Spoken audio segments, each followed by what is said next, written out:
Assalamu alaikum wa rahmatullahi wa barakatuhu. I want to welcome you brothers and sisters to another video, and this one is on death. It's very interesting. It was partly a result of a new convert, a new Muslim convert, a young man who came to Islam and had some baggage. I mean, this is baggage about seeing Jesus, coming back, to life and seeing Jesus. So I thought I'd make this video on the Christian view. This is not the Islamic view of death. This is the Christian view. And actually I should say views, because they have like three views that are main. This is views that every Christian church across the country believes, throughout the world, in fact. Some have some merit. I won't discard them as, being crazy or foolish or whatever. They have some merit. But whether the accuracy, and it's not what's being taught in Islam. In Islam we have a more of a progressive formula for death. We can go step by step on what happens from the point that you die, to the time that you're in the grave, from the time that you're in the grave to the time you enter Jannah, heaven. So this is not the case with Christian theology. I'm going to give you these three views. But before we get started, I want to say that I don't believe that the idea that somebody can die and come back to life and bring this tale of, they've been with Jesus. I want to tell you where this comes from. So right off the start, because this is not the view around the world. People around the world dying, most of them don't come back and see Jesus. Most of them aren't Christian. So this is a Christian view by Christians, or people that have introduction to Christianity like we do in the United States. Everyone knows about Christianity in the United States. It's the most practiced religion, the biggest religion, and everyone knows about it. So this is a view by Christians, or those that are familiar with Christianity. Before we get into this, it would be noteworthy to understand that when a person dies, the chemistry of their body changes. And when the chemistry of the body changes, the thought in the brain, the chemistry in the brain's changing, and it's possible to hallucinate. Take into consideration that a lot of these people are in hospices. They're in pain because of cancers or whatever the disease is that's killing them, and they're given drugs. And this doesn't help, because when you're giving a narcotic, you can hallucinate even if you're not dying. So the fact that they're seeing things is not uncommon, And a lot of this information comes from the hospice, and it comes from hospice nurses that take care of these individuals that are dying, and they relate the stories that they heard from the individual. If they're a Christian, they generally see Jesus or see angels. If they're an atheist, they may see friends. They may see a dog that they had 15 years earlier that died, and something that they love, and this gives them comfort as they're dying. And that's what the idea of this whole thing. It was give them comfort. When they're dying, they see that there's another realm in which they're about to enter, and they feel more comfortable with it. I want to relate at this time a story. It's one I heard, and it's actually really funny, to me anyway. I don't know. Save your comments on how I look, because this is after you get to my age, you may even look worse. So anyway, but this story goes like this. There's a guy that was the head of a house. It was an Islamic home, and he wound up dying one day. I don't know, he was maybe old or whatever the problem was, but he died. And his wife called the masjid, and they come to get the fella, to pick him up so they could bury him. They get to the house, and you know, here's the guy laid out. He's dead. In all appearances, he's looking like he's dead. And so they pick him up in the bed sheets and they're carrying him out. And he slips out of the bed sheets and hits his head on the pillar. Yeah, you heard this one? He hits his head on the pillar and comes back to life. Okay. He was a real rascal. So his wife was kind of disappointed in this. But now he's back to life and he lives, I don't know, maybe a decade more. And the same thing is repeated. He dies, his wife calls for the master, and they come and they pick him up. And this time she sews him in the sheet so he doesn't slip out. And as he's going out the door, as they're carrying him out the door, she says, "And be careful of that pillar over there." In other words, she doesn't want the same thing to repeat where the guy comes back to life again. Well, anyway, this is sort of the scenario. I mean, you're dying. This is the Christian view. You're dying, and then you go with Jesus, and Jesus says, "Well, look, it's not your time. I'm sending you back. You got something you got to do. You're going back into your body." And then you're above your body, hovering around, and you see the doctors working on you down there, and they got the paddles, and they're giving you the shock, you know, and turning it up, and shocking you again. Finally, your heart starts, and you're back in the body. All right. That's what happens generally. Generally, this is what happens. Somebody comes back to life.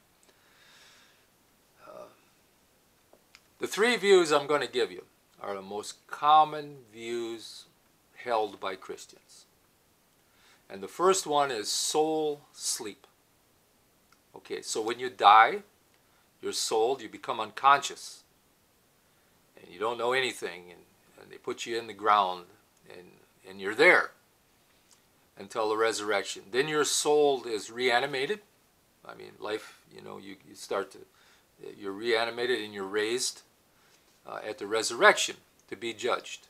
Now, this view was held by the Anabaptists and early Baptists. Soul sleep was nothing new. It was a way to explain what happens when you die, what happens in this period of time between the death and the resurrection, because the judgment comes at the resurrection. All right. So you had to do something in between, and this is an explanation of what you're doing in between. You're sleeping, basically. That's a view commonly held in the early 19th century as well by the Irvinites. They held that same view. I don't know, probably many different faiths today hold the same view of soul sleep. But that was one. That's number one. Number two is the view that the Roman Catholics have, or Orthodox churches. They have pretty much the same view. Being Orthodox, if you're an Eastern Orthodox, it's the same thing as being a Catholic. They have the ordained clergy, the priest that's on the same succession, you know. So somebody from an Eastern Orthodox church can take communion into a Catholic church, and vice versa. If it's not recommended, but it's permitted. Okay. So just a little trivia, a little information about that, on how close the views are. But anyway, this is not an evangelical view. The view of purgatory, and I think everybody's heard of purgatory. If you've lived in this country any length of time and you've been associated with Catholicism that's in the country, or any country for that matter, you know about purgatory. It's a place where you go, and the sin that you died with, that you can't enter heaven with, because maybe something happened. You know, you died in a sinful state. So you can't enter heaven into this sinful state if you're a righteous. These are for the righteous, not for the damned, not for the ones that are going to hell. This is for the righteous. They die in a sinful state, and something has to be done. They have to go somewhere to get rid of that sin before they get in, because they can't go in any other way. So they go to purgatory. And purgatory is a place that was invented. There's certain verses, and we're going to get to the verse. I'll give you some of the verses on where you go, and it's because of fire. You know, the fire will burn the dross and you know, purge you of your sin and stuff. So anyway, this view is held by the Catholics, and how long somebody stays in purgatory? Well, we don't really know how long it takes to burn the sin that's in their life. See, they may have not been a practicing Catholic, so they may have not been taking confession, or you know, participating in the church. So they may be full of sin and been a long time since their last confession. So anyway, they could stay there from a day to 100 years to 1,000 years to a millennium, however long it takes before the coming of the resurrection, the coming of Christ that they believe in. So it could be any length of time that they're there until the sin is purged, and we don't know. But one of the a couple of the verses for that is 1 Corinthians 3:15 and 1 Peter 1:7, where it talks about fire. These are the fire verses. And then you have 2 Maccabees 12:46, where somebody had died and they had made a sin offering. By having this sin offering, this payment of whatever, maybe it was money, I think it was money. But anyway, they would affect some change in that person's state after they died. So that's in the book of Maccabees. So that's why Catholics have masses for the dead.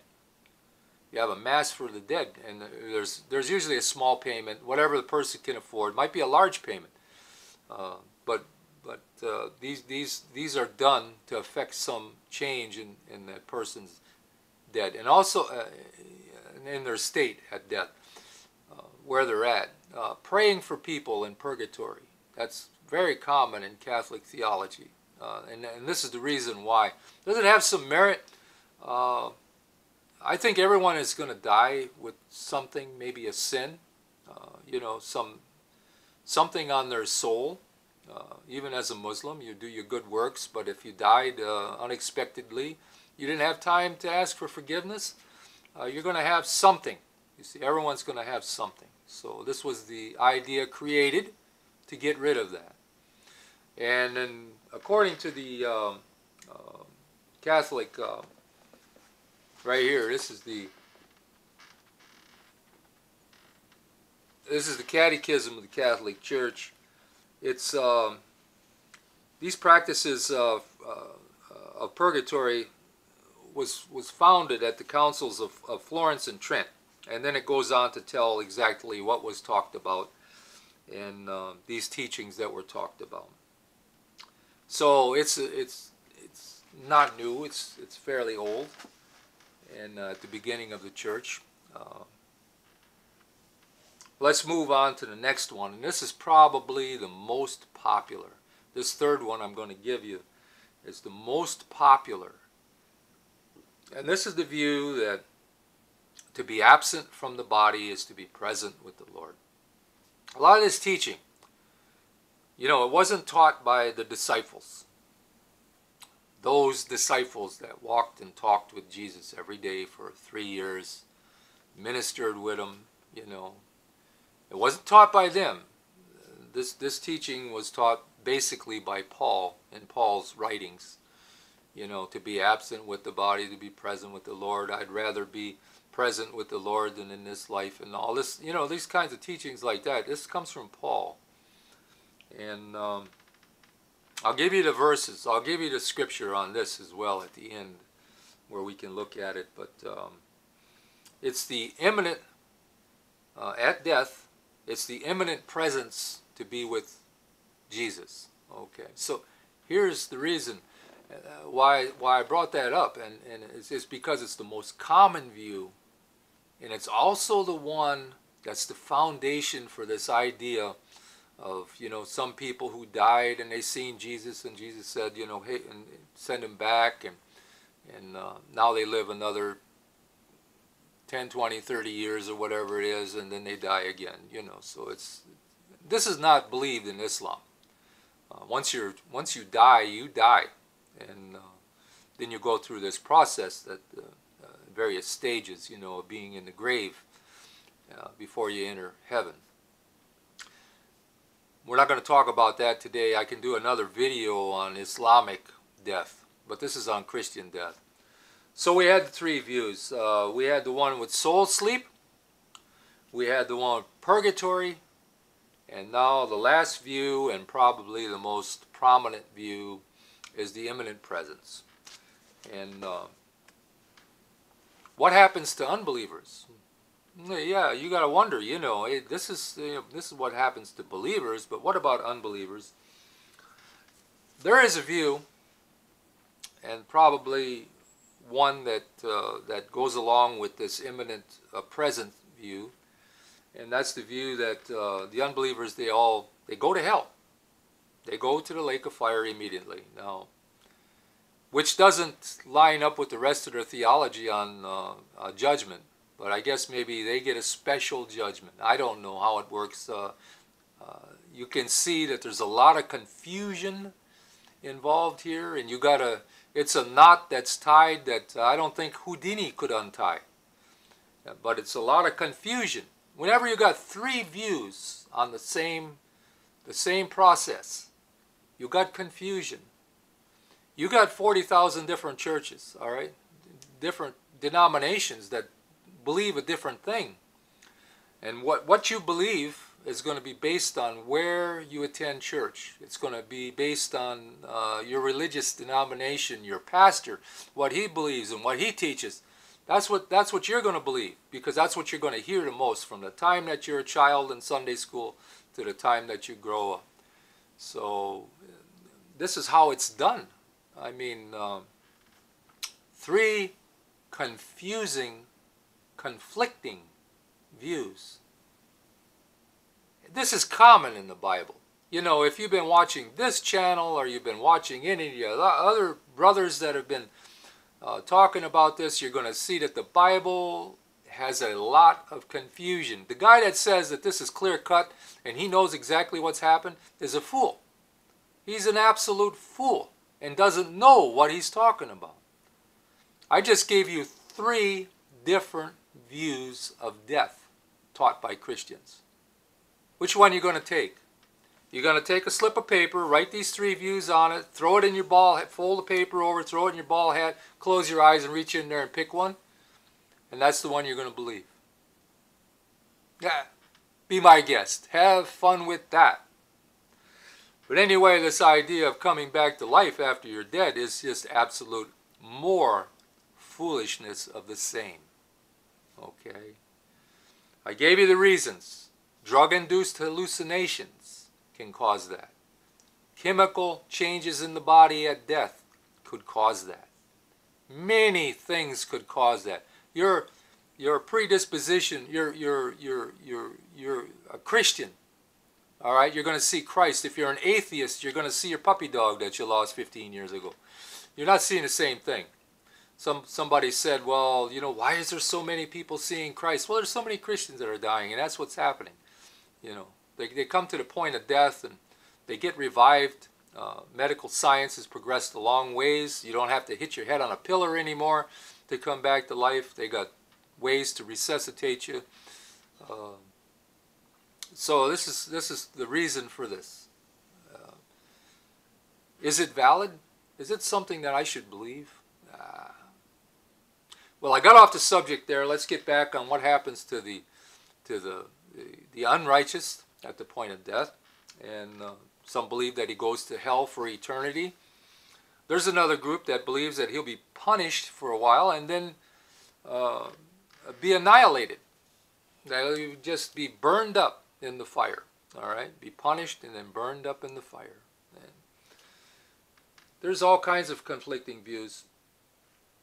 So the one, like I said, that's the most prominent is the one that you're going to be absent from the body and present with the Lord. So soul sleep, where you see the verses for soul sleep. And you're going to find it in 1 Thessalonians 4:13, 5:10, 1 Corinthians 5:15, 16, and chapters 18, 20, and 51. You're going to find it in Acts 7:60 and 13:36. You're going to find it in John 11:11. You're going to find it in Matthew 24 and Matthew 27, 5 and 6. That's going to be your soul sleep. Where you lose your consciousness, the other one, where you lost your consciousness, I'm going to give you some of those views, and that's Psalm 6:5, 115:17, Ecclesiastes 9:10, and Isaiah 38:19. All right. A lot of these, like I said, a lot of these views have some merit. They're an attempt to try to explain what happens to a person when they die, where they go. It's not clear. It's not consistent. The fact that some people die and come back to life with this tale of who knows what heaven looks like and all these other things and how peaceful it is. The fact of the matter is, like 1 in 10 of those that have this experience come back terrified because they didn't go to heaven, they went to hell. Now, this is what was on their mind probably at the time they died. So that fact is another thing. Now, whether hospice nurses get it right or the individuals that come back, whether they get it right, is for a Muslim, that's not of any interest to us. You know, we believe what the Muslims teach. Okay, I'm a Muslim, and I have no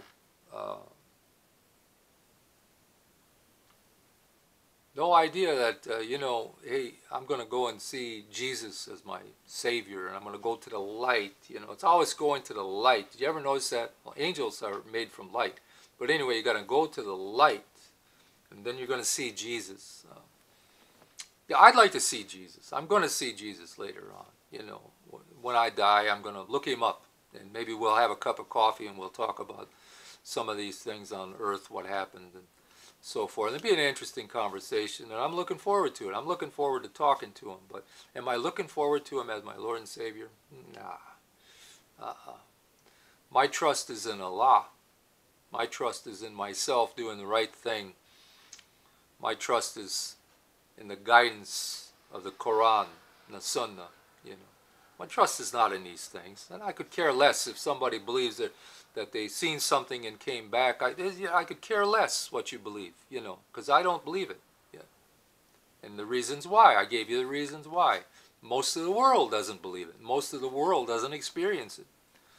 So why should I believe it? Now, it's not going to trip my trigger in any direction at all here. So, well, that's about the end of this one. As you can see, I'm relegated to my bedroom. You can see my headboard, my bed in the back here. And I have to be in here to get some quietness. Kids are out of school, and the house is in chaos. If you got kids, you know what I'm talking about. So I can't be in my studio and living room. I have to come to the bedroom to get some silence. But if you like these videos, and you want to see more of these videos, you'll hit the bell, because that's going to give you a reminder. You subscribe. That's going to get you on where you can get notices of these videos. So subscribe, hit the bell, hit that like button, and you'll be on the list for more videos. I'm going to get them out. I'm an old guy. I don't make videos that fast. I made 18 of them real quick, and I did about 6 podcasts, and I'm getting wore out. It's getting to be like a big job. It's a job I love, but it's a job that I also am robbing time from one thing to another, and I have kids to take care of. I got 4 kids to take care of. So that absorbs a lot of time, and I'm primarily the one that's doing all the cleaning of the house and taking care of things. So doing the shopping and all the rest of it, and bringing kids to school and summer school and college and all these things. So my life is pretty busy, and then I'm doing study on my own aside from this. So I got another podcast I want to tell you about. It's coming up this Sunday. It's going to be the 20th of June. There's a gentleman in Singapore. He's a fairly new convert. He converted, or revert, I say. We say convert, revert. You know, if you're Christian, you've been Christian, you say convert. But if you're Muslims, say revert. But anyway, it's going to be on the 20th at 10:30 in the morning, and it's going to be an interesting one. It's going to be on the cultural effects on Islam. Wherever you live, you know, there's some cultural problems that you run into, and we're going to talk about these problems. I think if you can watch that video, it's going to be a good one. And I'm going to take and post that video after it's made. I'm not going to rob content from anybody's YouTube or anybody's thing, which some want to do. You know, post your videos on their channel to build their channel. I don't do that. I'm not in this for the money or the subscribers or anything else, the popularity. I'm in here to share something that's going to be valuable in your life. I don't need most of these things anymore. I live really minimal. So, you know, and I've got everything I want. There's nothing I need, really. So, anyway, you'll find it posted. I'll post it on my Facebook account, and you'll look under Steve Lingis there, L-I-N-G-I-S, Steve Lingis. And you'll see the videos, because when I have these podcasts, I post them on there, and that way people can see them and go to them real easily. If you want to find me on YouTube, you can find me real easy now. I changed the name on the top. I put a little addition to it because of all the Sheikh Mustafas. When you put Sheikh Mustafa, you had to scroll through 50,000 of them to come up with me, and it's different now. You can go to Sheikh Mustafa and put USA behind it. If you put USA, you're going to be bang right there on my channel, and you're going to see my revert story, which has got almost 2.4 thousand views right now, which is a lot. But with 2.4 thousand views, I want to remind you, I don't got 2.4 thousand subscribers from that. So I would encourage you to subscribe. Tell your friends about the channel. Get everybody on board. We can make this where it reaches a lot of people. More subscribers to me doesn't mean, well, I'm working toward that 1,000 where I can monetize and I'm so worried and busy. Nah, I don't care. That's not the idea. 2,000 subscribers or 1,000 subscribers mean I'm getting the message out to that many more people. You see, that's the plan, to get the message out to that many more people. Okay, so do your best. I'll catch you again on the next video. Assalamu alaikum, brothers and sisters. May Allah richly bless you, protect you, and keep you very safe, you and your family. Inshallah.